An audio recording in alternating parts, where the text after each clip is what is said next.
continuación presentamos El Debate, un espacio de conversación en torno al mundo de la cultura, actualidad y artes. Descubre a los personajes anónimos y relevantes a través del diálogo con su conductor, Roberto del Campo Valdés.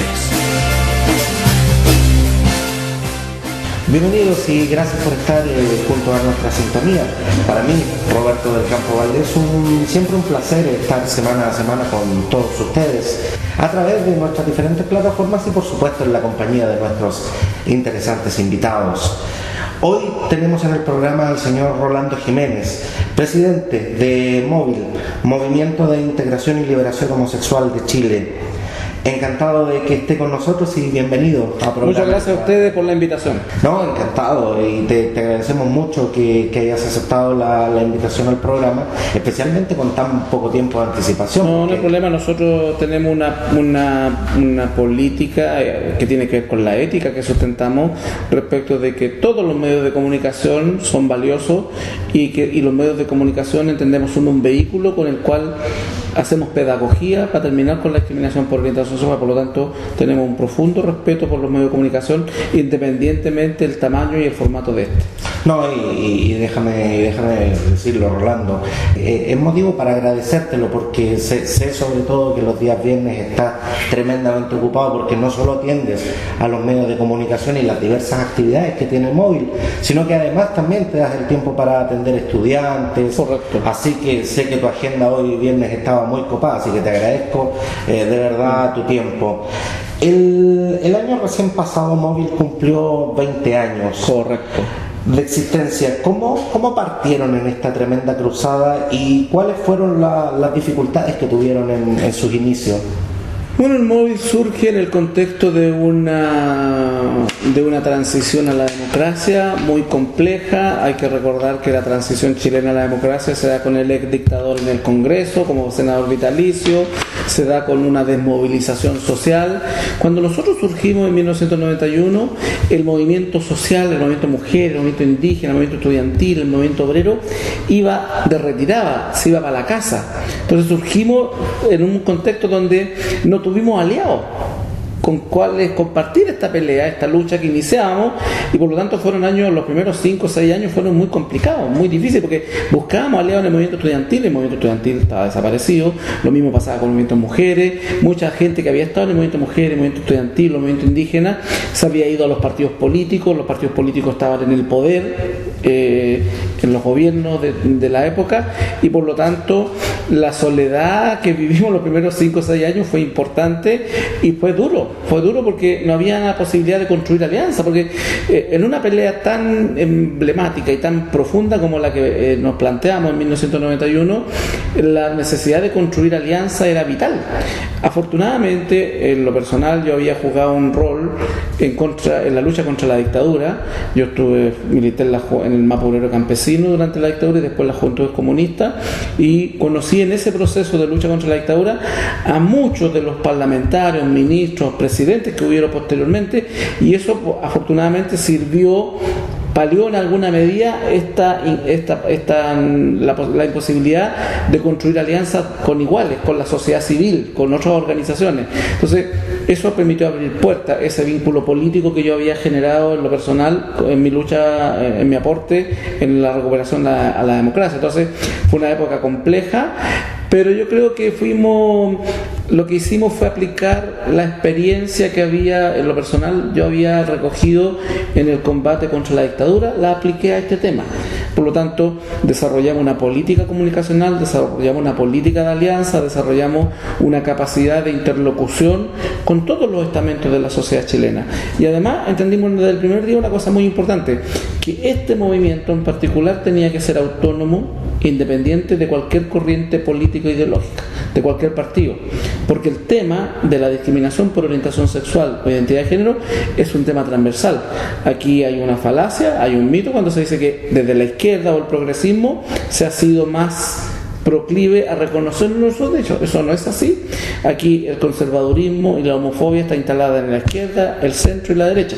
Eso, por cierto, lo hemos cambiado en 21 años, pero cuando partimos eran contados con los dedos de la mano los militantes de partidos políticos, senadores, diputados, gente que estaba en los municipios o en distintos servicios y ministerios, que tenía la voluntad de reunirse con nosotros, de trabajar con nosotros, porque entre otras cosas, al que se vinculaba con nosotros le cae encima la sospecha de ser gay o ser lesbiana, y eso es un elemento muy importante con toda la estigmatización social que eso explica. Entonces fue además que se me imagina, Rolando, que 20 años atrás obviamente la sociedad chilena era total y absolutamente distinta como la conocemos hoy. Absolutamente. De una u otra manera ustedes lograron instaurar el tema en la discusión, en la discusión pública, y además que me imagino, corrígeme si estoy equivocado, pero me imagino que por ejemplo el tema de generar alianzas, el tema de generar convocatoria también en una sociedad donde las comunicaciones no eran tan masivas como son ahora, era más complejo, y donde, tal como tú lo dices, ciertos movimientos tampoco estaban tan articulados y tampoco tenían una presencia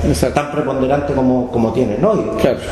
Por lo tanto, me imagino que tiene que haber sido tremendamente complejo eso. Sí, claro, era complejo porque el movimiento social y político estaba domesticado de alguna manera, porque eso hacía viable la transición que habíamos pactado con el régimen.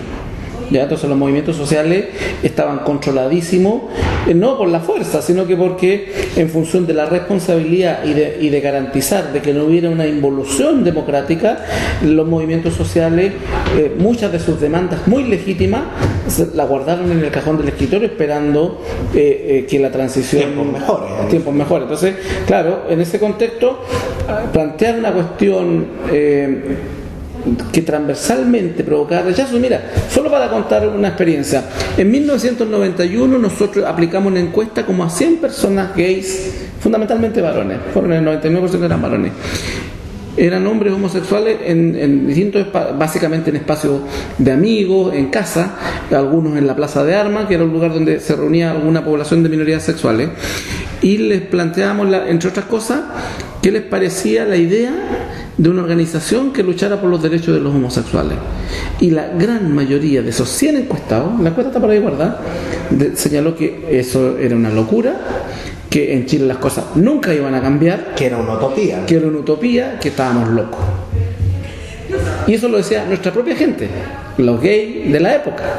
Es que tal como te lo decía, o sea, hoy, 20 años después, podemos hablar libremente de estos temas, sin incluso el temor de ofender gratuitamente a algunas personas. Exacto.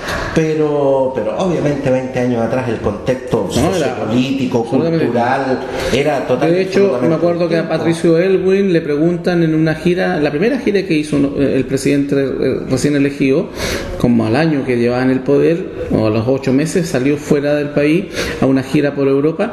No me acuerdo si fue en Suiza o en Suecia, que un periodista de ese país le preguntó que qué pasaba con la discriminación a los homosexuales. Y la respuesta del presidente, que la tengo en el archivo de noticias, dice: ¿cuál discriminación? Si en Chile no se discrimina a los homosexuales. Y estaba vigente el artículo 365 del Código Penal, que sancionaba con penas de cárcel las relaciones sexuales entre adultos de mutuo consentimiento en lugares públicos y privados. O sea, el desconocimiento del primer mandatario respecto de que había incluso una norma legal que sancionaba la orientación, la homosexualidad, da cuenta de lo atrasado que estaba el Chile de ese momento en este tema. No, es que aparte también la homosexualidad era un tema tremendamente subterráneo. Exacto. No era tan visible como era ahora, y además que, claro, se dan esas paradojas, esas falacias, por ejemplo, en que, claro, 20 años atrás probablemente todo el mundo decía: en este país no discriminamos a los negros. Exacto. Claro, pero en ese tiempo no había negros tampoco. Claro. ¿Y cuáles sientes tú que han sido los grandes logros en estos 20 años, Rolando? Mira, el principal logro que uno podría exhibir sin ninguna duda, equivocarse, es un profundo cambio cultural respecto de cómo los ciudadanos comunes y corrientes, las ciudadanas comunes y corrientes, ven a la homosexualidad, ven el fenómeno de la homosexualidad, ven los homosexuales. Yo creo que logramos destruir los mitos, caricaturas y estereotipos que habían respecto de los homosexuales. Hace 15, 20 años atrás, cuando alguien pensaba en un homosexual, pensaba, porque además se pensaba solo en los hombres homosexuales, las lesbianas eran invisibles. la homosexualidad femenina no existía, ni siquiera para la legislación. Siempre estuvo penalizada la relación sexual entre hombres, no entre mujeres. Claro, siempre. Porque de hecho no existía. Está penalizada la sodomía. Exacto. Entonces, incluso en la legislación se invisibilizaba por esa vía, afortunadamente, a las lesbianas. Entonces, cuando una persona hace 20 años pensaba en los homosexuales, se le venía a la cabeza un tipo vestido con ropa, un varón vestido con ropas de mujer, es decir, un travesti o un transgénero.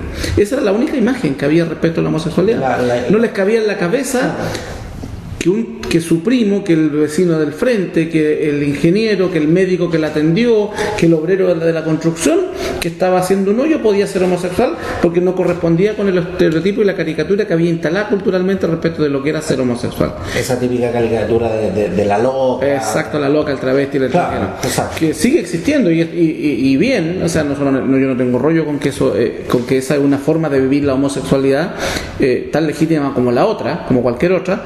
Sin embargo, desde la cultura dominante había solo una imagen respecto de lo que era supuestamente un homosexual. Bueno, ese estereotipo, esa caricatura, la hicimos pebre, la destruimos, y no porque no porque nos moleste la loca o nos moleste el travesti, el transgénero, sino que porque eso era un reduccionismo respecto de lo que los homosexuales somos. Y los homosexuales y la homosexualidad es tan diversa como el resto de la población. ¿Ya? Y hay homosexuales de ricos, pobres, de derecha, de izquierda, creyentes, no creyentes, simpáticos, inteligentes, tontos.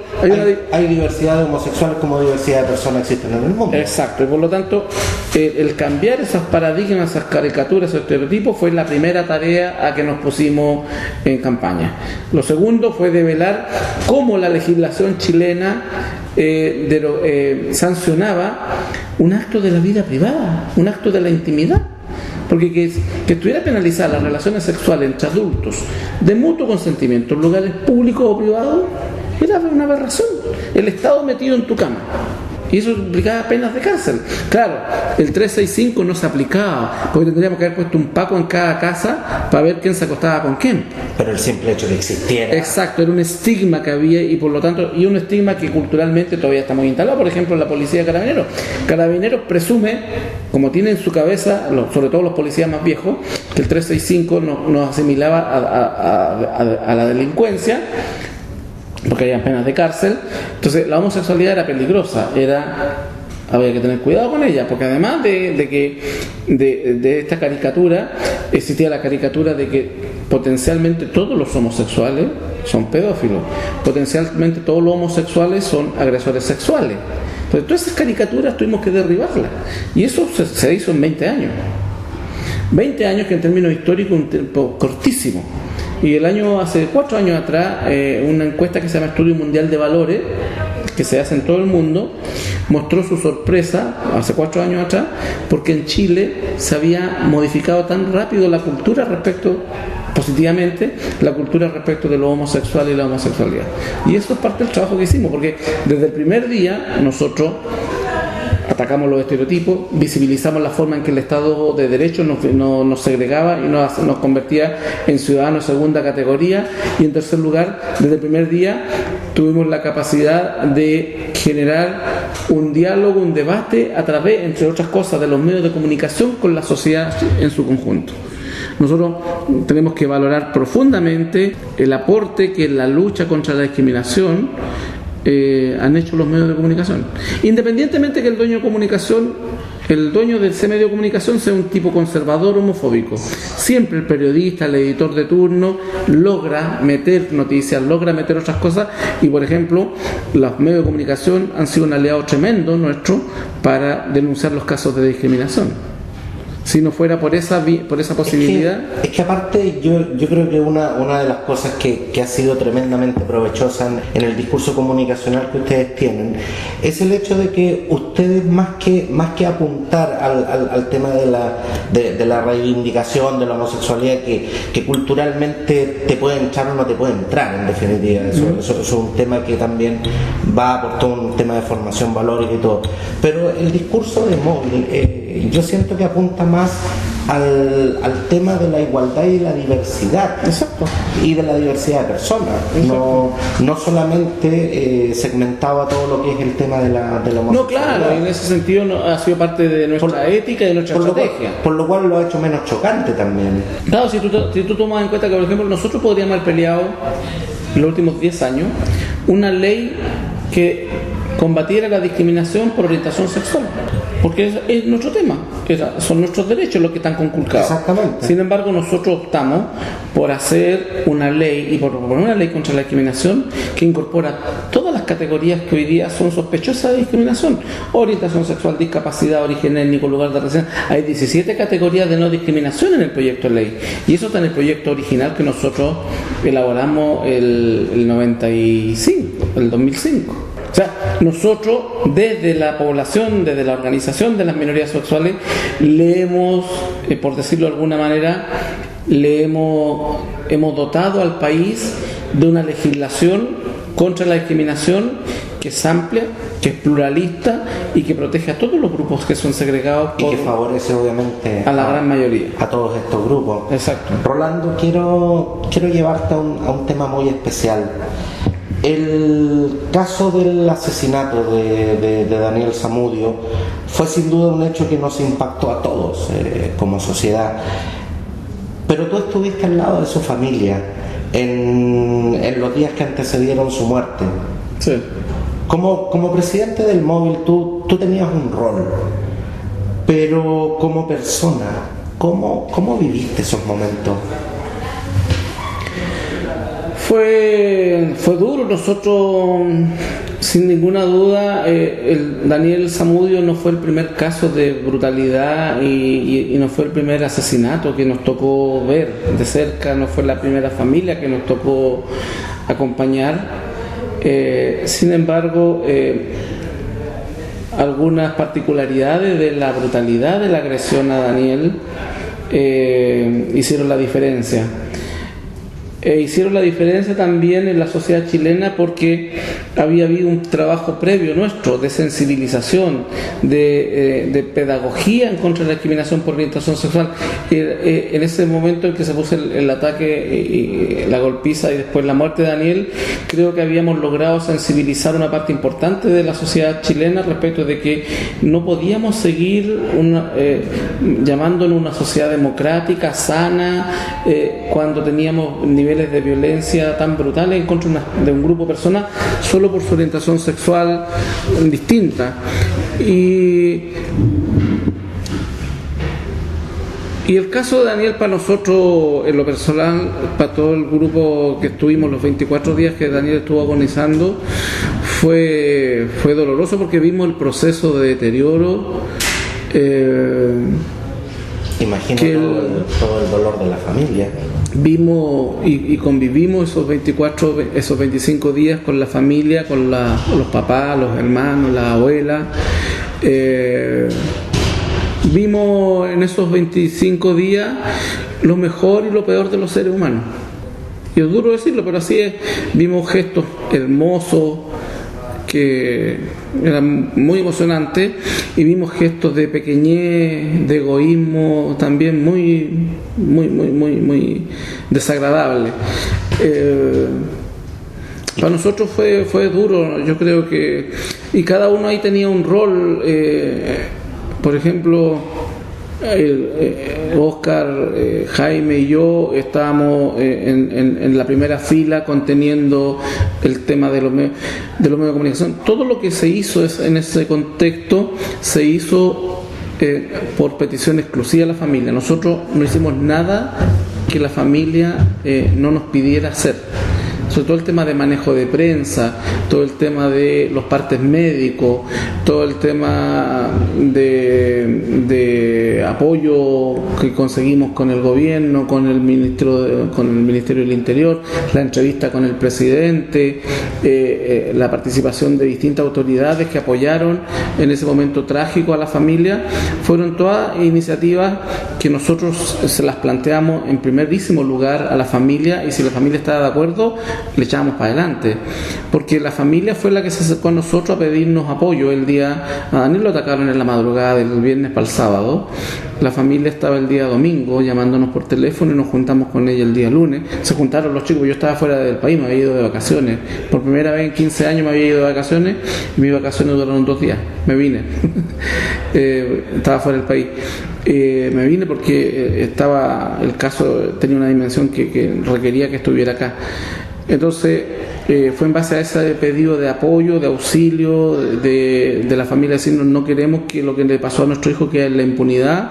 Y bueno, y el rol que jugamos también en las pesquisas policial fue relevante. Nosotros pusimos esa foto de Daniel en un banner y lo distribuimos el día lunes en la tarde a las 8 de la noche, y mi periodista, y en la noche salió en todos los noticieros y al otro día en todos lados, y eso permitió, entre otras cosas, que el día miércoles del fin de semana siguiente que atacaron a Daniel, nosotros ya teníamos el nombre de uno de los autores y se lo entregamos a las policías. Entonces esto tuvo múltiples acciones que nosotros vivimos un mes prácticamente en función de la familia del Daniel, en función de la posta. Nos dormíamos, todos bajamos de peso ese mes, porque estábamos hasta las 3, 4, 5 de la mañana. Yo venía a la casa, me duchaba, me cambiaba de ropa, a veces dormía un par de horas y estaba a las 6 de la mañana para escuchar el parte médico de los médicos que habían estado de turno toda la noche.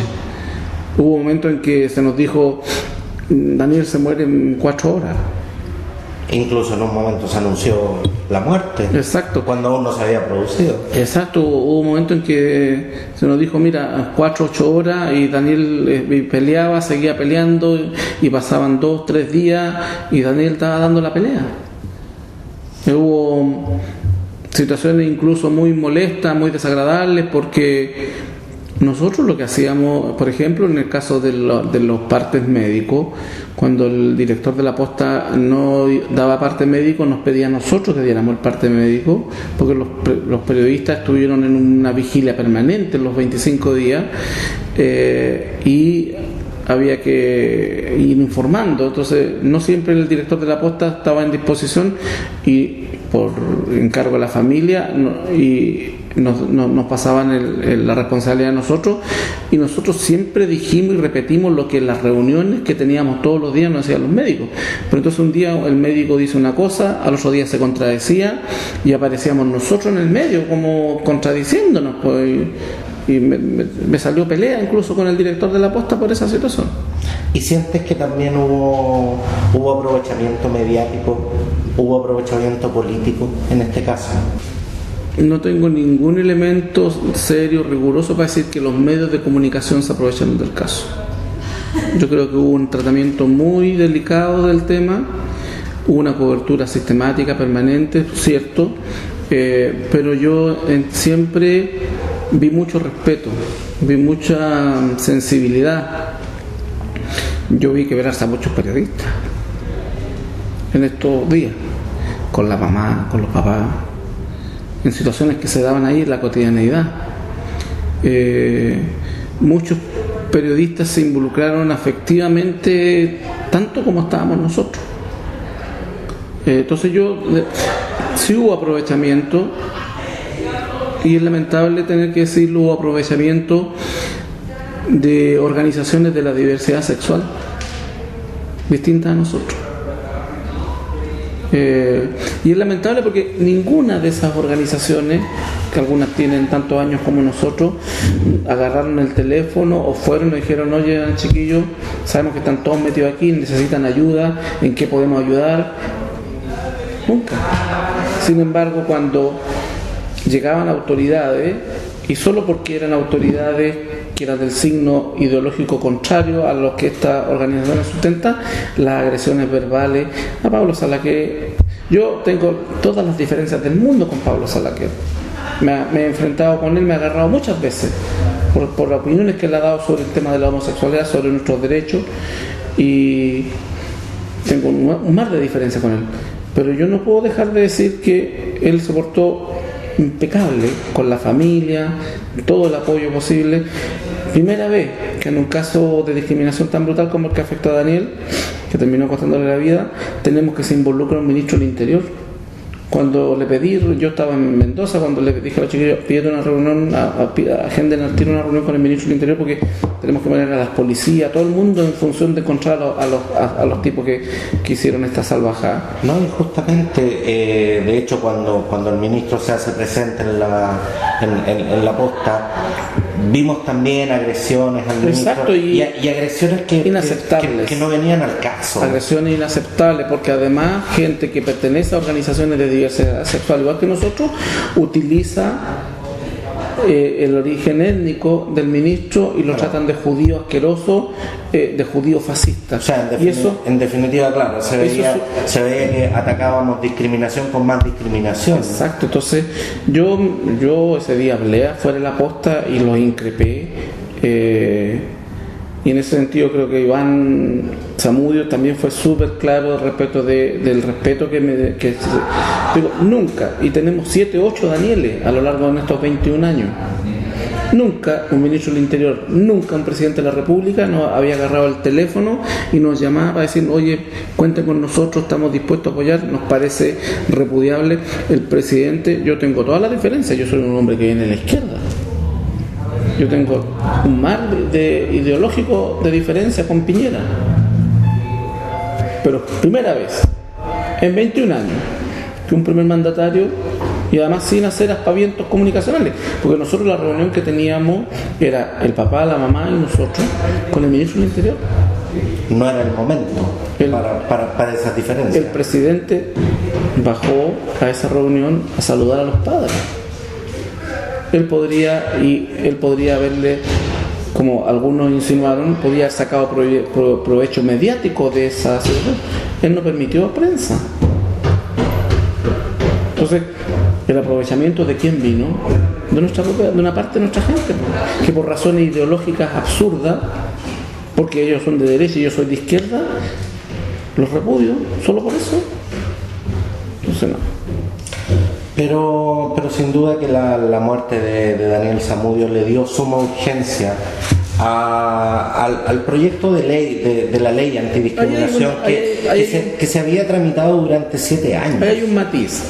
Mira, nosotros cuando ocurre lo de Daniel Zamudio, nosotros ya teníamos un acuerdo, y digo nosotros porque el proyecto original que ingresó a tramitación en el año 2005, nosotros lo negociamos y fuimos elaboradores de ese proyecto con el gobierno de Ricardo Lagos, particularmente con el ministro secretario general de gobierno, que era Pancho Vidal en esa época.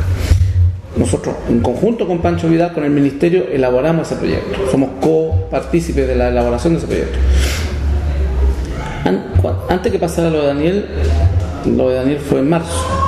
En enero nosotros hicimos un seminario en el Congreso Nacional donde 12 organizaciones, estaban los judíos, discapacitados, inmigrantes, nosotros y otras organizaciones más, Amnistía Internacional, concordamos un documento con una minuta con los temas que había que mejorar en el proyecto. Y esa minuta nosotros la habíamos negociado directamente con el Ministerio Secretario, con el ministro Chapri. Y eso estaba acordado para verlo en marzo. Por lo tanto, ¿cuál es el mérito que el caso de Daniel, que esta tragedia terrible puso en el tema? ¿Cuál es su relación con la aprobación de la ley antidiscriminatoria? La única, como te digo, ya había un proceso acordado. Y el proyecto habría salido con o sin Daniel Zamudio, tal vez un mes más, o 2 meses más, pero habría salido. ¿Qué fue lo que gatilló el caso de Daniel? Fue que dejó sin herramientas, dejó sin discurso a todos aquellos grupos de extrema derecha, católicos, conservadores, evangélicos, radicalizados en contra de los homosexuales, de los derechos de los homosexuales, los dejó sin argumento, los dejó sin poder decir: en Chile no es necesaria una ley contra la discriminación. Sin poder oponerse. Sin poder oponerse, porque la brutalidad del ataque a Daniel era de tal magnitud, provocó tal impacto en la opinión pública, que quedaron desarmados. Entonces, ese fue el aporte que hizo Daniel a la lucha contra la discriminación. Pero la aprobación de este proyecto y finalmente la promulgación de la ley antidiscriminación, ¿era lo que ustedes querían? No, ¿Era lo que ustedes pedían? Bueno, nosotros, si uno evalúa el proyecto original del año 2005 versus el que se va a promulgar el próximo jueves, tenemos la ceremonia en La Moneda. Por cierto, hay diferencia, el proyecto podría ser mejor, pero dentro del marco... Pero mi pregunta es clara, Rolando. ¿Era lo que ustedes querían? Sí, claro. Somos los principales impulsores de la ley antidiscriminatoria. Yo estuve, y sacó las cuentas el periodista, que es un cabezón, yo estuve en 198 sesiones del Congreso, tanto en la Cámara de Diputados como en el Senado, para lograr sacar el proyecto. Y muchas veces fui solo. Porque se dijo a través de las redes sociales, a través de muchos medios de comunicación, que en definitiva el asesinato de Daniel Zamudio había provocado tal impacto que en definitiva el proyecto que se había tramitado durante 7 años se había aprobado a la rápida y que no era todo lo que ustedes habían pedido. No, por cierto que no es... ¿Tú desmientes eso? No, absolutamente. El proyecto... Ahora, el proyecto tal como salió del Senado era un proyecto impresentable, incluso era discriminatorio. El punto es que tuvimos que llegar a un acuerdo en la Comisión de Constitución del Senado para sacarlo a la sala. ¿Cuál fue nuestra tesis? Una tesis que estaba fríamente calculada y políticamente muy calculada. Era, ya saquemos el proyecto como esté de la Comisión de Constitución, vamos a la sala del Senado, que lo aprueben, y como hay diferencias sustanciales entre lo que aprobó la Cámara de Diputados en 2006 y lo que aprueba el Senado hoy día, tiene que ir a la Comisión Mixta. Y nuestra tesis en Comisión Mixta lo mejoramos. Y eso hicimos. Y así tenemos hoy la ley. Y así tenemos un buen proyecto de ley que no es la panacea, no es la última chupada del mate, pero es un primer piso de un edificio que hay que seguir construyendo. Pero es considerablemente mejor que lo que había. Absolutamente, que era nada. En este tema, nada. Exactamente. Entonces, por lo tanto, éramos uno de los pocos países sin ley antidiscriminación. Exacto. Y por lo tanto, las tesis de los que desde Twitter, desde los Facebook, desde las organizaciones señalan que la ley no sirve para nada, están profundamente equivocados, y su sesgo ideológico no los deja ver el bosque. No, definitivamente. Rolando, sin duda que la gran bandera de lucha del móvil y otras asociaciones homosexuales en este instante es la aprobación del matrimonio entre parejas del mismo matrimonio sexo. Igualitario. ¿Por qué es tan importante? ¿Cuál es la realidad de la convivencia homosexual hoy en Chile? Bueno, desde el punto de vista, hay dos niveles. Desde el punto de vista simbólico, desde el punto de vista de la igualdad ante la ley, nosotros somos ciudadanos de segunda categoría, en ese plano, y no muchos otros. Partamos de esa base. Somos ciudadanos de segunda categoría. ¿Por qué? Porque yo, al igual que los auditores, tuve que inscribirme para hacer el servicio militar obligatorio, tuve que inscribirme para votar, si no iba a votar tenía multa, yo tengo que pagar impuestos, pago impuestos cada vez que me muevo, cada vez que compro algo, cumplo con todos los deberes que en una sociedad... Claro. Te sacan un parte si te pasa una luz roja. Exacto, y sin embargo no tengo los mismos derechos. Yo no puedo proteger mi relación de pareja bajo la ley chilena. Y eso es discriminatorio. Entonces, primero, es una demanda legítima, absolutamente legítima, de igualdad de deberes y derechos ante la ley. Por lo más, incluso la Constitución dictatorial del 80 establece en su artículo primero que los hombres somos iguales en dignidad y derechos. Pero eso no se cumple en el caso de la diversidad sexual. Claro. No se cumple. Entonces, primero, es el primer elemento. Y por lo tanto, y el tema no es si yo me quiero casar o no. El tema es que yo debo tener el derecho a que si quiero utilizar una legislación la pueda hacer. Y hoy día no lo puedo hacer. Porque si a mí me preguntan, si tuviera una pareja y yo pudiera elegir entre una unión civil o matrimonio, yo elijo unión civil. Porque el concepto de matrimonio está muy cargado con cuestiones que a mí no me hacen ninguna gracia, como la carga religiosa que tiene la institución del matrimonio, erróneamente. porque siempre los matrimonios han sido una institución civil. Y nosotros lo que estamos apelando es a la institución civil. Exactamente. Nosotros no queremos casarnos por la iglesia, ni católica, ni evangélica, ni cualquier iglesia. Que hoy día no estamos haciendo la caricatura de que quieren echar de blanco a la iglesia. Exacto, no es lo que nos interesa, son los efectos legales, jurídicos, de derechos que establece la ley de matrimonio. Porque en ese sentido seamos claros con los auditores. O sea, aquí estamos hablando, obviamente, cuando hablamos del matrimonio, estamos hablando del matrimonio civil. Exacto. Ahora, por la religión que tú te quieras casar o por el rito que tú te quieras casar, ese es otro tema. Exacto. Claro, o sea, entonces, esa es la segunda razón. Tercera razón, en términos estrictos, las parejas de gays y lesbianas que conviven, y también las parejas heterosexuales que conviven, son ciudadanos de segunda o tercera categoría. Porque tenemos parejas de gays, y yo tengo casos todos los años, que llevan 10, 12, 5, 7 años. Uno de ellos fallece. Y resulta que la casa, la propiedad en que vivían esa pareja, y la compraron entre ambos, pusieron ambos plata, ambos la pintaron, ambos la mantuvieron, ambos compraron las cosas. Bueno, ¿qué sucede?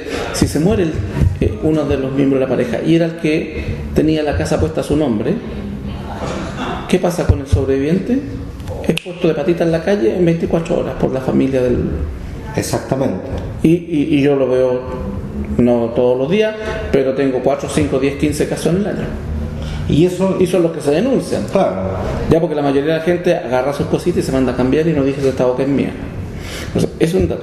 Y no solo le pasa a los homosexuales, a las lesbianas, le pasa a las parejas heterosexuales.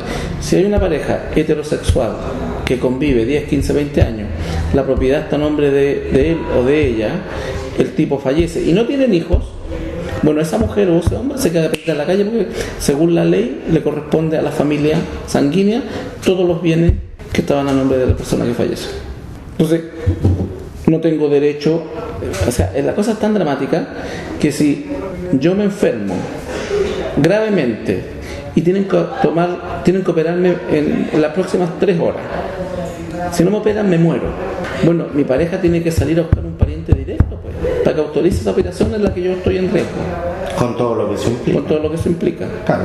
Mi pareja no tiene derecho a que si yo me muero, a ser parte del funeral. O sea, son cuestiones tal. Yo no tengo derecho a poner como carga en salud. Exactamente. En ISAPRE, en previsión a mi pareja. Entonces, hay una desigualdad que además tiene efectos muy concretos, muy prácticos. ¿Y por qué? Si esta pareja cumple con todos los deberes que el Estado le establece a los ciudadanos en Chile. Bueno, pero no nos dan los mismos derechos. Entonces, la cuestión de justicia es esencial. O sea, en definitiva, aquí la pregunta no es por qué. Aquí la pregunta es ¿y por qué no? Exacto. No. Solo por el prejuicio. Solo porque se señala que el matrimonio es entre un hombre y una mujer, porque el matrimonio, según dice la cultura, tiene que ver con la procreación de los hijos. Argumentación falsa. Claro. ¿Qué pasa con los adultos mayores que ya no procrean? Exacto. ¿Qué pasa con las personas infértiles? ¿Qué pasa con un montón de matrimonios heterosexuales que no tienen hijos? ¿Que no quieren tener hijos, por ejemplo? No, definitivamente. O sea, entonces, esos son los temas por los que estamos peleando, y eso lo vamos a lograr. Romper esos paradigmas. No tengo ninguna duda que va a haber matrimonio. Yo creo que al final de este gobierno vamos a tener aprobada la ley de uniones civiles. Y yo espero hablar el jueves con el presidente. Se firma la ley antidiscriminatoria, estamos invitados. Pero hablar con el presidente para ver si le ponemos urgencia a la ley del acuerdo de vida en pareja. Y yo espero que al final de este gobierno esté aprobada la ley de unión civil. Y ahí, no ahí, porque el próximo año a todos los candidatos presidenciales, centro, izquierda, derecha, les vamos a proponer 4 temas y usted se compromete o no. Y si el tipo sale elegido, se los vamos a ir a cobrar. No, definitivamente. Rolando Jiménez, presidente de Móvil, Movimiento de Integración y Liberación Homosexual. Gracias por acompañarnos hoy y resolver las dudas que estoy seguro existen en un gran sector de la sociedad. No, gracias por la invitación. Muchas gracias, señor Rolando. Un interesante tema que usted puede continuar debatiendo en nuestras diferentes plataformas. Queremos conocer su opinión, déjenos sus comentarios y debata junto a nosotros. Nos vemos la próxima semana. Un abrazo y hasta pronto. Ha finalizado un capítulo más de El Debate, programa conducido y producido por Roberto del Campo Valdés. Mantén en contacto con nosotros. Escríbenos a contacto@programaldebate.cl. Síguenos en Facebook, en nuestra página Programa El Debate. Escucha todos nuestros capítulos en podcaster.cl y visítanos en nuestro sitio oficial www.programaeldebate.cl. Nos encontramos en una próxima edición.